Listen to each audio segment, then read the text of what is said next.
Muito boa tarde, pessoal. Eu espero que todos estejam muito bem, que tenham tido uma excelente semana desde nossa última comunicação.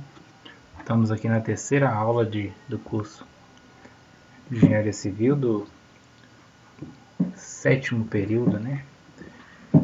A disciplina de materiais de construção. Hoje nós vamos falar das propriedades dos materiais. Eu sou o professor Wesley e esse é o curso de Engenharia Civil da Uneouro. Pois bem, os materiais de construção, né?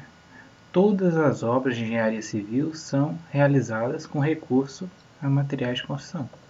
Todas utilizam, né? Sem exceção. O uso racional dos materiais, do ponto de vista técnico e econômico, exige conhecimento adequado de suas propriedades, dos processos de fabricação ou de transformações. Olha só nessa imagem que está ao lado aí, quantas coisas nós podemos ver aí de materiais, né?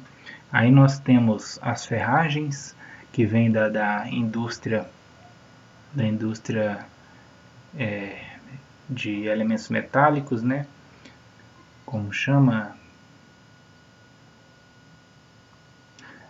Já lembro. Nós vemos aí as caixarias, que são madeira, né? Extraída das florestas. Nós vemos aí umas escoras de andaime aí, escoras de caixaria que são metálicos também.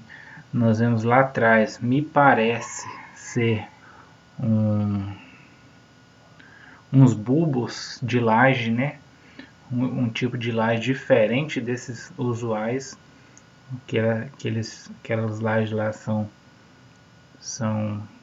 agora não me recordo o nome daquela laje lá, mas é uma laje diferente da laje que nós utilizamos, que é a maciça e a pré-moldada, né? Aquela lá ela utiliza uns bulbos para ela ficar mais barata, mais com a mesma resistência, né? Ela utiliza uma espessura maior, só que aí eles colocam aqueles bulbos de, às vezes é isopor, às vezes é de fibra, outros materiais para poder diminuir a quantidade de concreto, né? E aumentando a resistência. Ali trabalhadores com EPIs, então tem muitos materiais aplicados aí que dá para ser visto, né? Então todas as obras de engenharia precisam sim de materiais de construção. Só assim será possível selecionar entre várias opções viáveis aquela que permita melhores desempenhos.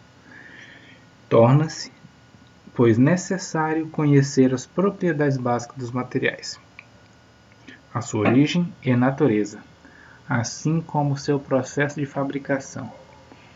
Então, pessoal, se você não conhecer as propriedades dos materiais, fica muito difícil de você poder aplicar ele na sua construção, na sua obra. Por exemplo, eu citei na aula passada a diferença entre a madeira e o aço, né? As propriedades. Então você sabe ali que aquela madeira tem fibras, né? Que às vezes é melhor na tração ou na compressão, é diferente do aço ou do concreto. Então, se você souber as propriedades de cada material de construção, fica muito mais fácil de você fazer a aplicação, né? Então você saber as propriedades, chegou no local da obra, como é o clima, é quente, é úmido, é frio, né? Então aí você pode selecionar melhor seu material, né? Você vai lá no deserto do Saara e constrói tudo de estrutura metálica lá. Ora, o deserto tem temperaturas altíssimas durante o dia e baixíssimas durante a noite. O que vai acontecer com o metal? Ele vai expandir, né, com o sol e retrair com o frio. E aí então vai ter um grande problema aí estrutural com essa expansão e retração tão frequente, né? Então, é por isso que é interessante você conhecer as propriedades. Antes de iniciar um estudo da matéria propriamente dita, convém recordar algumas noções de física sobre as propriedades dos corpos. Serão abordados conceitos que devem ser gravados perfeitamente para melhor compreensão das exposições. Propriedades de um corpo são as qualidades exteriores que os caracterizam e distinguem.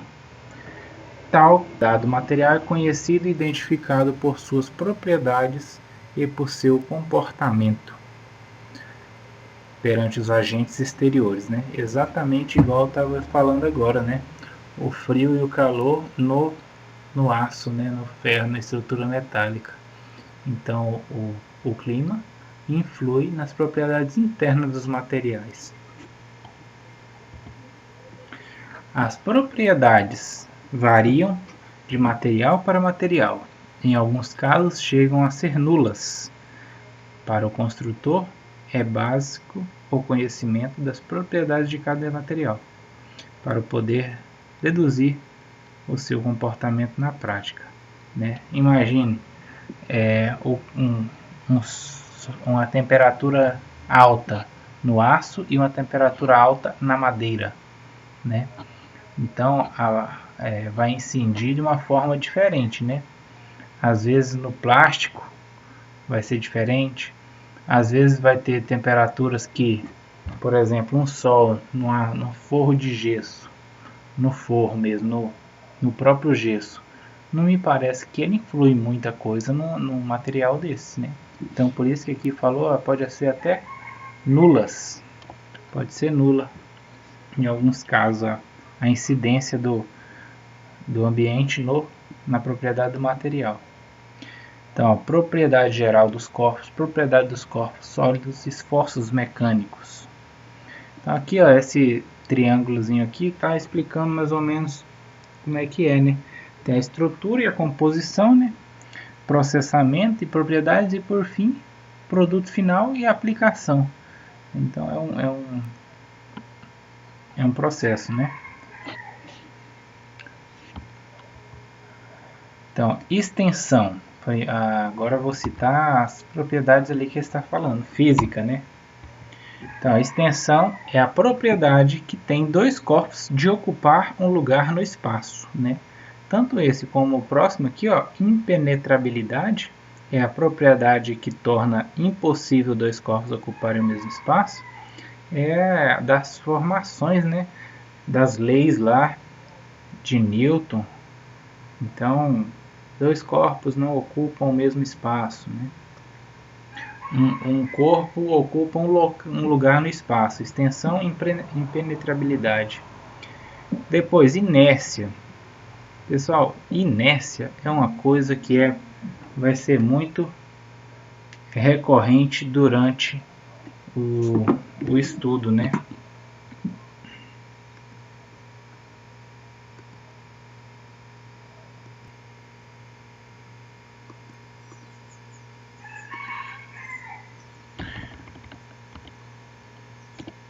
Outra aqui, então, sobre a inércia, vai se ver muito, né, já está vendo durante o curso todo, né? Inércia é a incapacidade que os corpos têm de modificar seu estado inicial de repouso ou movimento. Então, quando você fala assim, um pilar inerte, claro, o pilar tem que ser inerte, a não ser aqueles pilares de portos que eles são gruas gigantes, né? Tem uns pilares lá que eles não movimentam, mas pilares de construção civil tem que ser inerte, tem que ficar paradinho lá. As vigas, a estrutura toda tem que estar inerte, né? Se a estrutura se movimentar lá 1 centímetro é porque ela teve algum deslocamento, e se teve algum deslocamento, causou alguma patologia lá, né? Ou alguma rachadura, algum afundamento de sapata. Então não pode, tem que estar inerte. A atração é a força que um corpo exerce sobre o outro no sentido de atraí-lo, de acordo com a lei da atração das massas, né? Isso aqui é a lei da atração das massas, é aquele que calcula a gravidade, né? O centro da Terra atrai a pessoa e a pessoa atrai o centro da Terra também, só que em massas muito diferentes, né? A massa do planeta e a massa do corpo humano. A diferença dos dois aí é aqueles 9,81 metros por segundo ao quadrado. Metros por segundo ao quadrado, que é a aceleração da gravidade, né? Então, todo corpo atrai, tem uma força de atração mesmo que minúscula, né? Porosidade é a capacidade de ter vazio, não ser contínua, né? Então, porosidade, se você tem uma superfície porosa, ela vai, vamos falar grosso modo, infiltrar mais água, né? Ou ar, né? São espaços vazios. Então, uma superfície porosa, ela não é interessante para a gente na construção civil, né? Porque uma superfície porosa, ela absorve mais água, né? Divisibilidade é a propriedade que os corpos têm de se dividirem em pedaços cada vez menores. Um exemplo claro nosso aqui é nossos materiais de construção é a rocha, né? Tem uma rocha lá, aí vai lá e tira uma parte dela, traz para o britador e divide em partes menores. É capaz de dividir, né?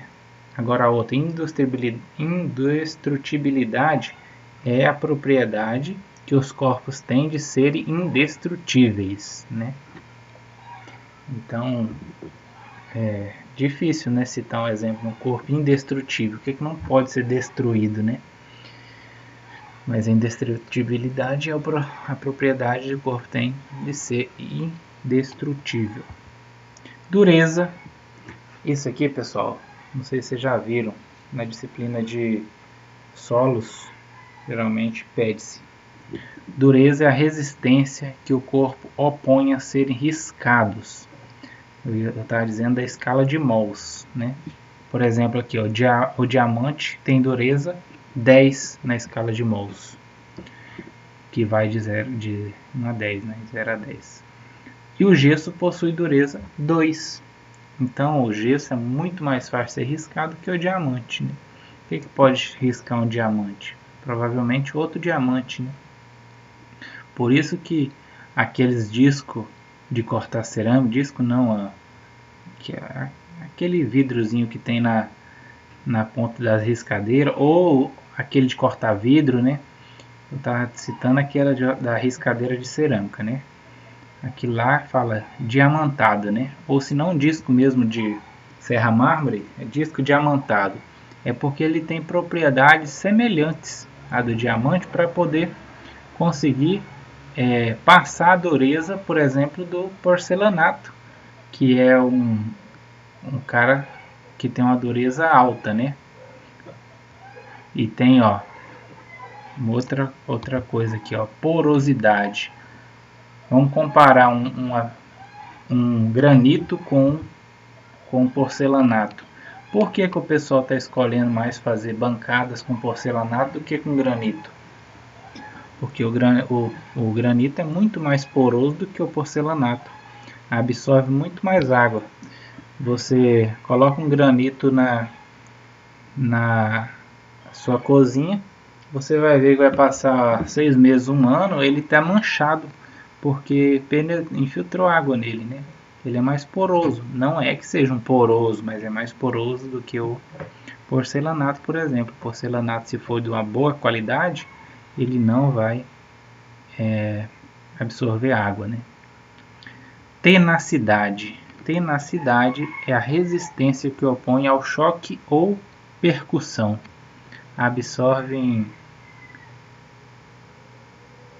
Observem que o vidro tem grande dureza, mas pequena tenacidade. os termos não são sinônimos. Então, dureza e tenacidade não são sinônimos. Dureza é a oposição que ele faz a ser riscado, né? E tenacidade é o que os corpos têm característica de suportar a pancadas, né? A choques. Então, o aço, sim, né? O diamante, pra você quebrar um diamante, dar uma martelada no diamante, não é difícil de quebrar. E o vidro não, o vidro é difícil de ser riscado, né? Mas não suporta choques físicos. Tenacidade é a característica de opõe a choque físico. Dureza opõe a ser riscado.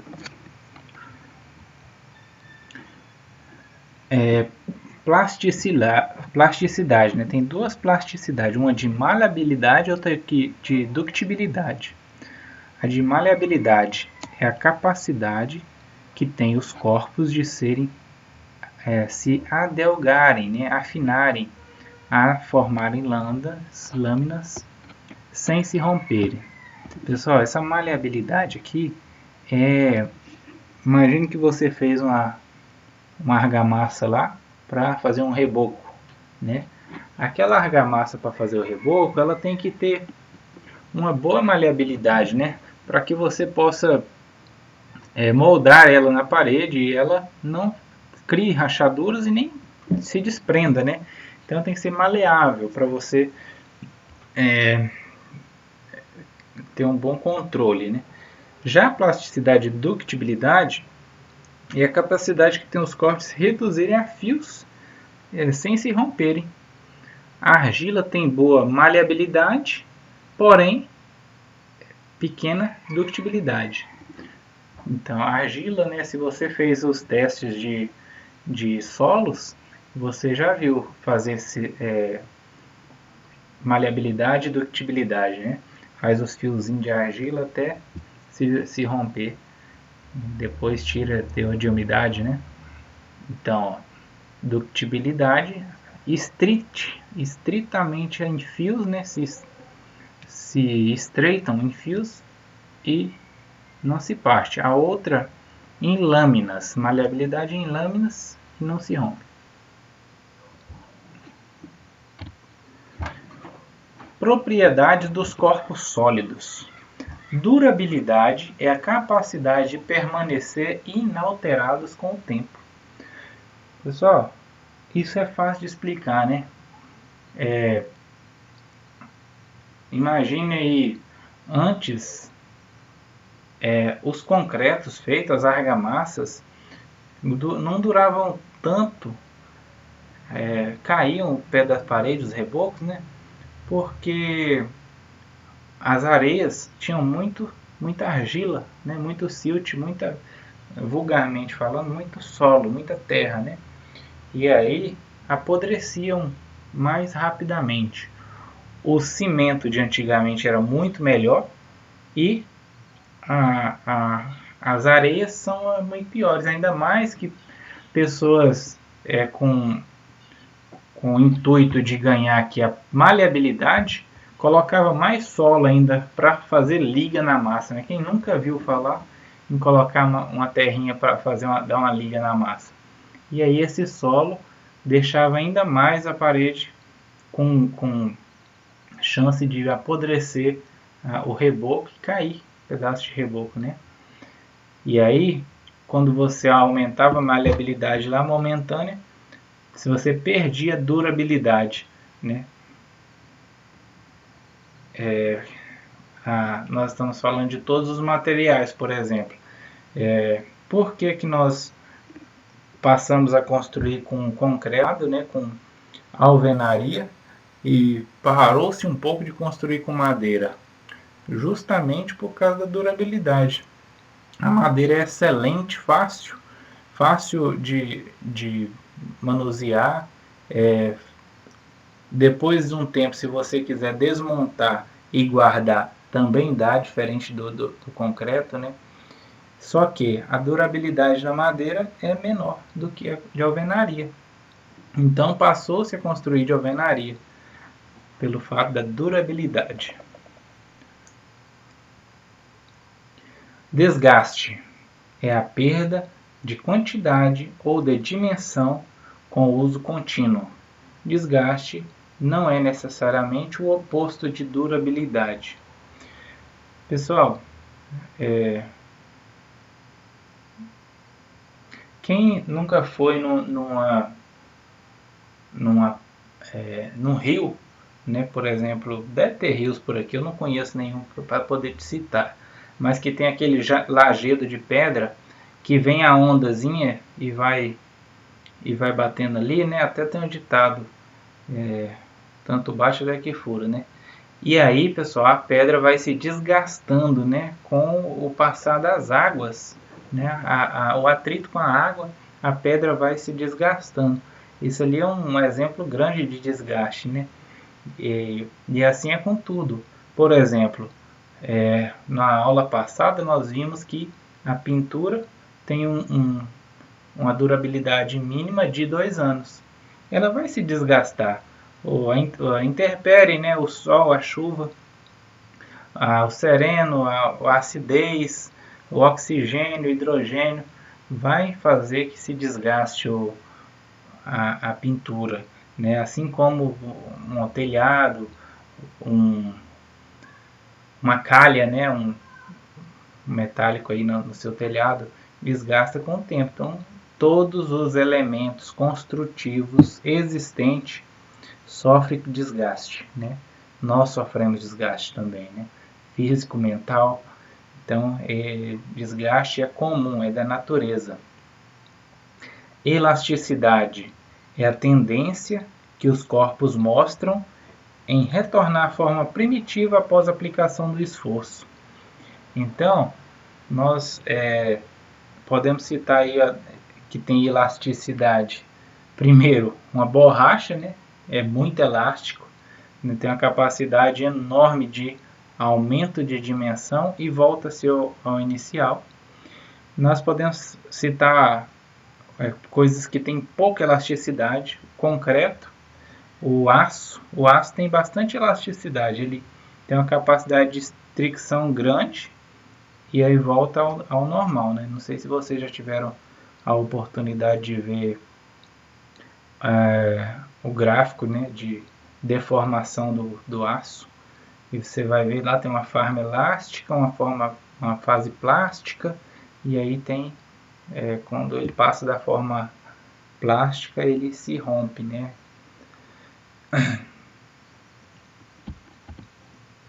Esforços mecânicos ou solicitação simples a que um corpo pode ser submetido são tração, né? Primeiro aí, ó, você vê que as forças são direcionadas uma contra a outra, né? Se chocam, né? Comprime, criam pressão. Na verdade, os dois são pressão, mas a compressão ela cria pressão no eixo, igual a tração, né? Tração, né, que é a outra do lado aí, a tração ela tem forças em sentidos opostos, né? Nós podemos citar aí na construção civil o que é bom de compressão? Concreto, né? Concreto é excelente na compressão, por isso os pilares de concreto armado, né? Por isso os pilares de concreto armado nem precisam de muita armação. Nós armamos os pilares de pele, né, para não ter rachaduras e só se for muito esforço mesmo para você armar ele para ajudar na compressão. Mas o concreto armado ele é o maior agente de anulação das forças de compressão. Já a tração, pessoal, o concreto não é bom de tração. Por isso que o concreto armado surgiu, né? O aço faz esse esforço de tração, né? Quando nós temos, por exemplo, dois pilares e uma viga ligando um ao outro, né? Vai existir a tração e aí você arma aonde? Você arma embaixo, né? A viga embaixo, porque é o local que vai surgir aquela outra força, a terceira ali, ó, flexão. Se fletir ali, o aço vai segurar, né? O aço vai neutralizar esse esforço e não vai deixar fletir. Então, tração aço. Aço é bom de tração. O concreto já não aguenta tanta tração, né? Se for muito aço, não tiver o aço, ele vai ruir. Terceiro aí, flexão.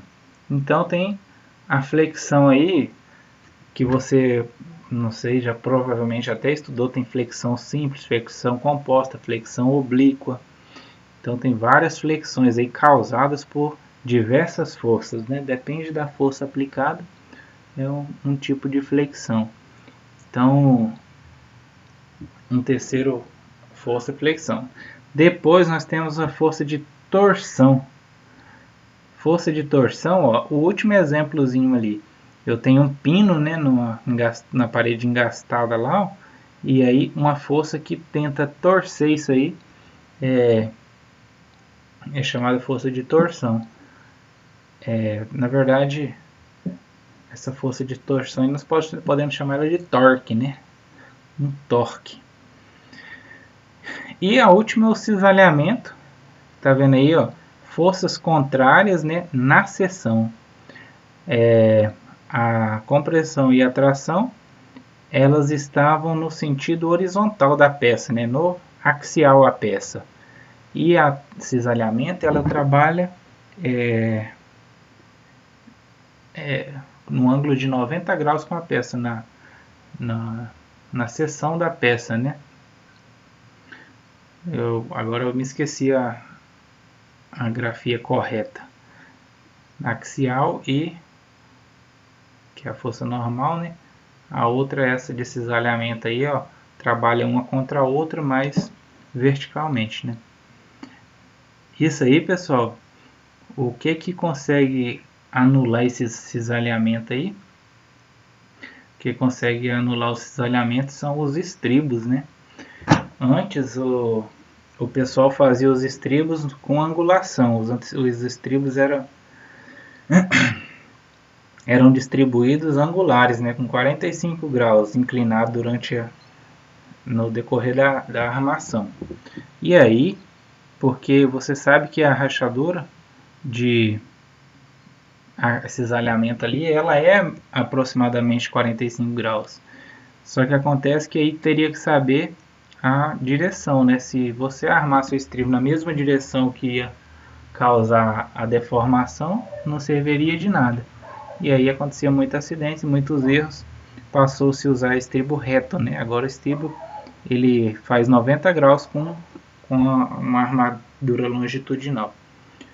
Que aí não tem jeito, né? Se rachar 45 graus de um lado ou de outro, os estribos vai anular de toda forma.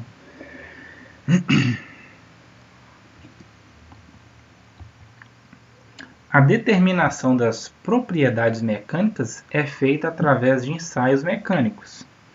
Utiliza-se normalmente corpos de prova, amostra. O que é um corpo de prova, pessoal? Não sei se vocês já viram, mas é uma amostra representativa do material. Geralmente, o que mais se faz, né, falando de construção civil, são os corpos de prova de concreto, né, concreto armado. E aí você molda lá um cilindrozinho de concreto e aí você deixa lá ele descansando, né? E aí rompe conforme a determinação. Às vezes você rompe logo quando tem o enrijecimento, né? Aí você pode romper com 7, 14, 21, 28 dias, né? E aí chega a 98, 99% do seu endurecimento. Mas ele nunca para de enrijecer, né? Ele sempre está reagindo, né? Durante muito tempo. Mas a sua maior cura, né? É com 28 dias. E aí você pode ir rompendo o corpo de prova, né? Faz 4 corpos de prova e vai rompendo e vê a resistência, né? A resistência do concreto é dada em MPa, né? Megapascal. Geralmente usa normas técnicas para procedimento. Peraí, deixa eu...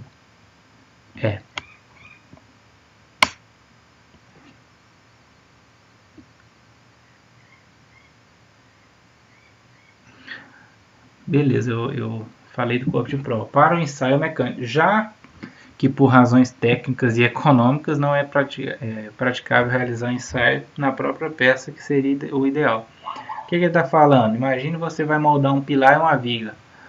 Aí você quer medir a resistência. Imagine você ter que fazer o teste no pilar e na viga. Então é muito complicado, né? Por isso que usa-se os corpos de prova. Geralmente usa-se normas técnicas para o procedimento de medida e confecção do corpo de prova, para garantir que os resultados sejam comparáveis. Então tem normas, tem que se embasar nas normas para moldar os corpos de prova, né? Não é só moldar, você precisa de primeiramente utilizar o mesmo traço de concreto, depois tem toda uma técnica para colocar o concreto dentro do molde do corpo de prova, né? Tem lá a vibração, né? As pancadas para que se tire o ar e o corpo de prova fique denso. Agregados, né? A partir de um tempo aí de faculdade, você passa a ouvir muito agregado, né? O que são agregados? São as areias, né? Britas. Então, areia fina, areia grossa e brita. Na verdade, ainda tem areia média, areia pó de brita, uma infinidade, né? Mas os três principais. E todos os outros estão dentro daqui classificados. Material, agregados. Material particulado, incoesível, de atividade química praticamente nula, constituído de misturas de partículas cobrindo extensa gama de tamanhos. Então, pessoal, incoesivo, né? O material, a brita, você não tem como você moldar uma brita ou moldar uma areia, ainda mais se for ela estiver seca, né? Vai soltar tudo, então não tem jeito, ela não tem coesão. E não tem atividade química, né? Porque é um material natural, então não tem reação química igual existe no cimento, por exemplo, que tem uma reação química exotérmica lá, né? É usado na engenharia para a produção de argamassas, concretos, base para pavimentação, drenos, lastro de ferrovias e gabiões. Então, é usado em tudo, né? Eu tinha dito, acredito que foi para vocês, que a engenharia é bastante vasta. E aí você pode ver, ó, que esses agregados é utilizados em várias dessas áreas, né? Utilização para a produção de argamassas, né? Não sei se já te falaram, mas nós chamamos massa de concreto, massa de cimento, né? Mas tem umas nomenclaturas aqui, ó. Por exemplo, o cimento mais água é dado pasta, né? Pasta. Cimento e água é a pasta. E o ar também, né? Pouco ar. Se você adicionar um agregado miúdo, aí, uma areia fina ou uma areia grossa, passa a se chamar argamassa. Então, argamassa é o cimento, água e agregado miúdo, e o ar. E se você colocar um agregado graúdo, né, aí sim passa a se chamar concreto. Né? Então, concreto é só adicionar agregado graúdo. Então, econômica, aqui, finalidade do uso agregado. Redução do custo devido à redução de volume do aglomerante. Então, se você adicionar o agregado, você economiza. O agregado é barato e ocupa um grande volume. Então, aqui ele quer dizer que adicionando agregado, você barateia o seu custo, né? O metro cúbico de cimento é até 5 vezes o custo do agregado. Então, você barateia aqui, ó, em até 5 vezes o custo. Técnica minimiza a retração e o calor da hidratação aumenta a resistência química à abrasão. Então, pessoal, se você colocar o agregado graúdo, né, o uso de agregado, na verdade, que vai acontecer? Vai minimizar a retração e o calor de hidratação, porque você sabe que quando o concreto está curando o cimento, ele faz um grande aquecimento, né? Um grande aquecimento na estrutura, porque ele reage liberando calor. Não sei se vocês viram na construção de Itaipu, como é muito concreto, teve que fazer as bitoneiras lá, os caminhões bitoneira com água gelada, com gelo, porque senão os trabalhadores não conseguiriam sobreviver, né, à aplicação do concreto lá nas escavações da usina Itaipu. Assistam o vídeo para vocês verem. Então é muito quente. Isso é um volume maior de cimento, um volume maior de calor. Aí você colocando mais agregado diminui a incidência de calor e liberação, né? E a resistência do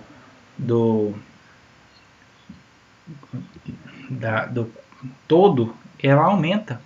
Porque o agregado graúdo é uma pedra, né? Uma pedra formada natural, ela tem muito mais resistência do que o cimento enrijecido, né? Então, você aumenta aí a resistência química e a abrasão. A abrasão é a perda de material por atrito superficial ali, né? Vai riscando, esfregando e perdendo seção.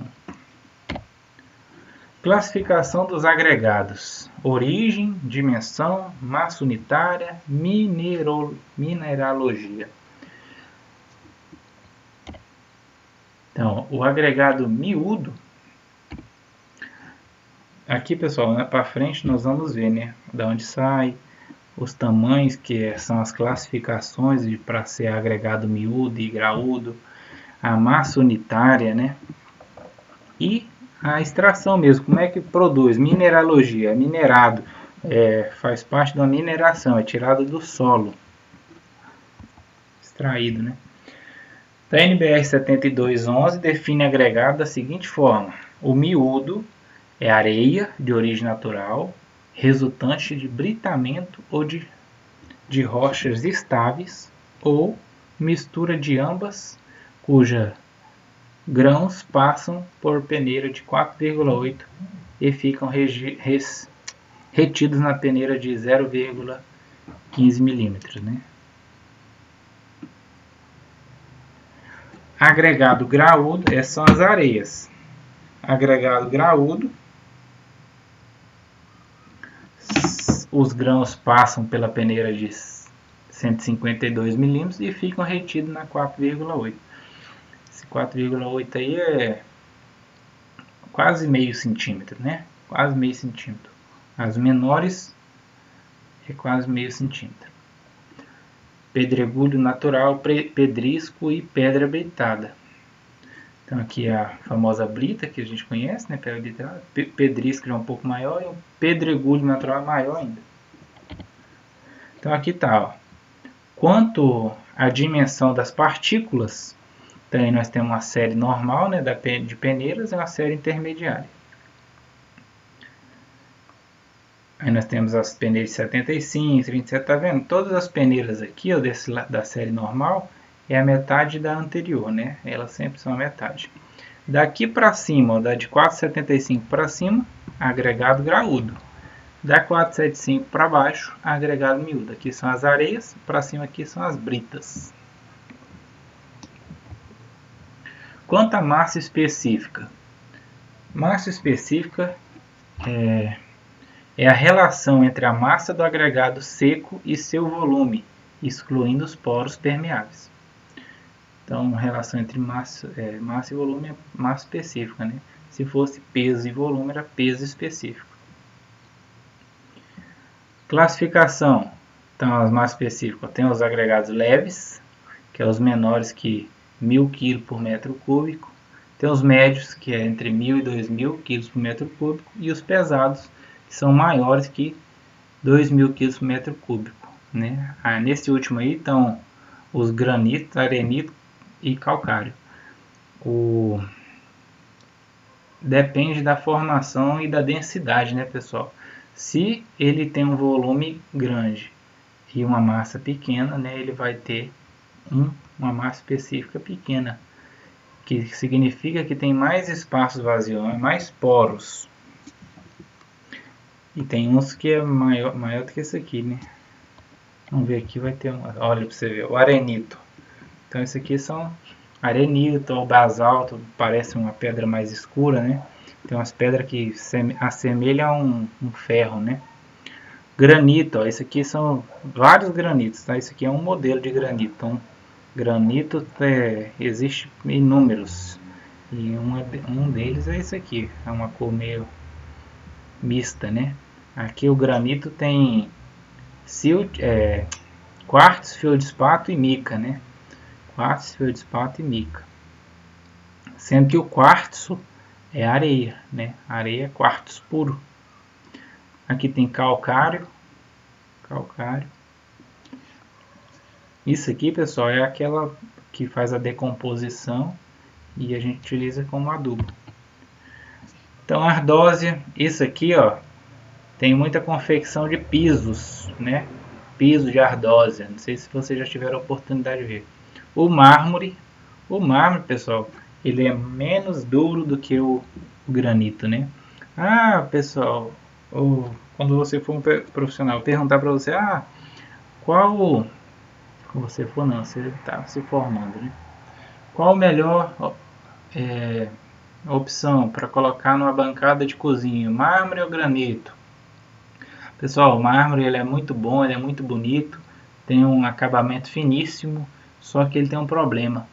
Ele mancha facilmente com coisas ácidas, né? Então, o material ácido mancha o mármore facilmente. Então, cozinha onde tem contato com limão, por exemplo, é granito. Gneiss é essa pedra estranha aí, parece toda sedimentar, né? Cheia de marcas de matéria-prima, parece composta, né? É muito vista também, dá para ver bastante aí no ambiente. Ainda mais nosso município aqui é cheio de pedra, né? Tipo de agregado, ó. Agregados naturais. Areia natural, considerada como material de construção, a areia é um agregado miúdo. A areia pode originar-se de rios, de cavas ou de praias e dunas. As areias de praias e dunas não são usadas em geral para preparo de concreto por causa da sua grande finura e teor de cloreto de sódio. Sal, né? Tem muito sal nas areias de praia e você sabe que o sal ele corrói os aços, né? A ferragem, e aí a vida útil diminui. Então não são utilizados. Professor, tanta areia na praia serve? Não serve. Tem que ter um tratamento de retirada do sal e às vezes fica mais caro o molho que é o peixe. Agregados natural, areia natural, é um sedimento de rocha que sofre o desmonte, né? Aí, já no rio, dragagem para tirar a areia do rio, depois uma classificação, separação e peneiramento que é feito pelo cara que extrai lá do natural, e depois estoque em pilhas, que você pode ver por aí mesmo ali. Aqui no Ouro Preto tem pelo menos uns 3 ou 4 extrator de areia. Passa lá indo pro vale ali, tem a do Tatim, que ficam enormes pilhas de areia lá na beira do asfalto. Ou aqui mesmo na pedreira, né? Classificação das areias. Areia fina é entre 0,06 mm e 0,2 mm. Areia média de 0,2 a 0,6 e a grossa é de 0,6 a 2 milímetros, né? Essa cor de areia aqui não influi nada, pessoal, porque pode ser uma areia mais molhada, outra mais seca, e isso aqui é a cor, isso não é característica não. O seixo rolado, pessoal, esse seixo rolado ele era muito utilizado antes, quando não tinha muita brita e tinha muita oferta, né? Ó, também denominado pedregulho, é um sedimento fluvial de rocha ígnea formado por grãos com diâmetro geral superior a 5 mm, podendo os grãos maiores alcançar diâmetros de até cerca de 100 mm, né, 10 cm. Pode ser de origem litorânea, marítima. O concreto executado com pedregulho é menos resistente ao desgaste e tração do que aquele fabricado com brita, né? O pedregulho deve ser limpo, quer dizer, lavado, antes de fornecido. Deve ser de granulação diversa, já que o ideal é que os miúdos ocupem os vãos entre os graúdos. Pessoal, acredito que ainda acha para vender, mas é muito pouco utilizado, porque ele é liso, né? E essa face lisa dele diminui a resistência dele aderir no concreto, no cimento, né? Então por isso que ele tem menos resistência.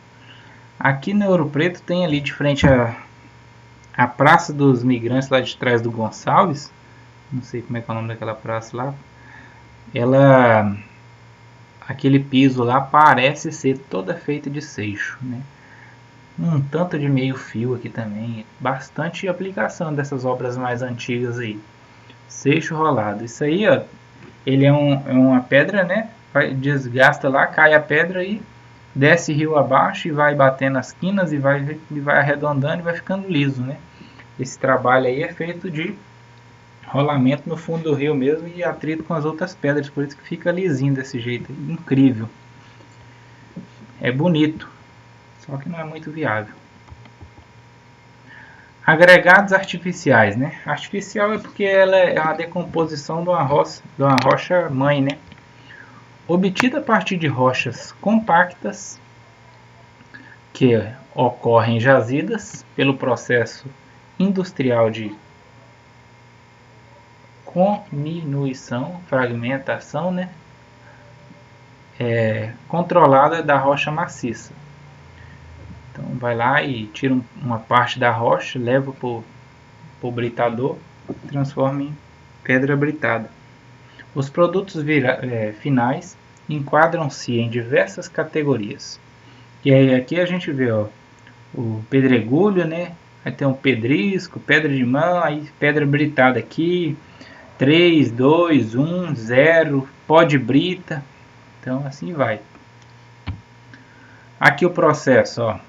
Então, ó, primeiro você vai lá na rocha, né? Antes era muito feito com dinamites, hoje bem menos. Tá transferindo aí tudo para espuma expansiva, né? Vai lá na rocha com a furadeira lá, fura, aplica a espuma, deixa lá um dia para o outro, a rocha racha, né? Então aí tá diminuindo o uso de explosivos, porque o uso de explosivo é uma coisa controlada pelo exército, né? E perigoso, né? Aí depois tirou um pedaço lá, carrega, né? Transporta por caminhão, leva para o britador. Aí tem o britador primário, aí sai uma bica corrida aqui, ó, de um pedregulho, né? Grosso, vai para o britador secundário e terciário, aonde que vai fazendo decompondo em pedaços menores, né? E peneira, e dessa peneira aqui separa, né? Passou na peneira aqui, caiu, brita 0, brita 1, brita 2, 3, e aí é separado dessa forma, por peneiramento, né? E é isso. Pessoal, muito obrigado por você ter assistido esse vídeo. Qualquer coisa você me procura lá no grupo, né? Aí você pode perguntar. Na próxima aula eu vou acabar de explicar essa parte do conteúdo e vou resolver um exercício e passar um exercício para vocês fazerem, tá? Valeu, fiquem todos com Deus, até a próxima aula. Tchau.